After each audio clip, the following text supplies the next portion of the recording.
Sadgurum Vande Shri Krishnan Tadanantaram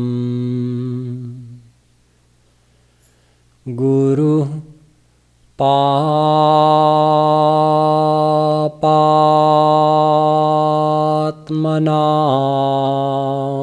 Tratam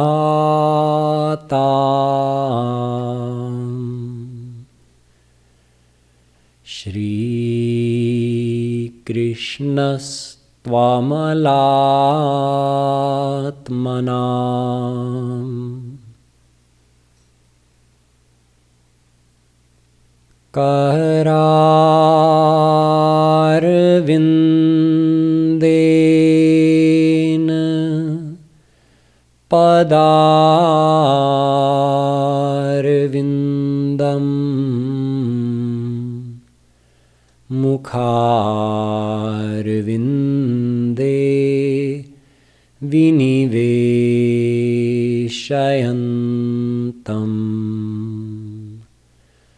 Bhatasya patrasya pute shayanam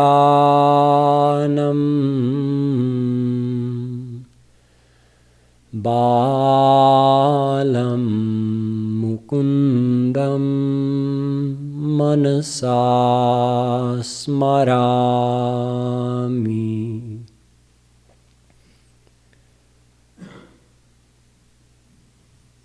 Padashritanam cha samastachauram Shri Radhikaya Hridayasya chauram Nilambujasyyamal Kanti chauram Chauragraganyam Purusham Namami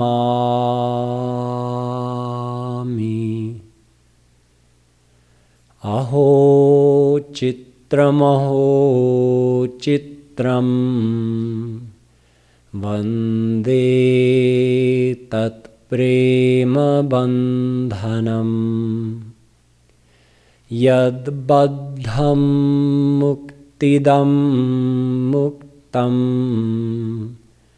Brahma Krida Bhrigi Kritam Yo Brahmanam Vidadhati Purvam Yo Vai Vedanscha Prahinoti Tasmai Tagvangha Devamatma Buddhi Prakasham Mumukchurvai Sharanamaham Prapadye.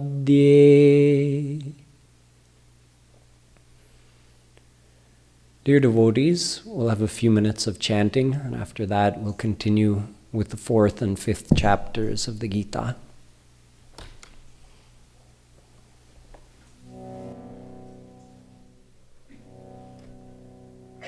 Radhe Radhe Govinda Govinda Radhe Radhe Radhe Govinda Govinda Radhe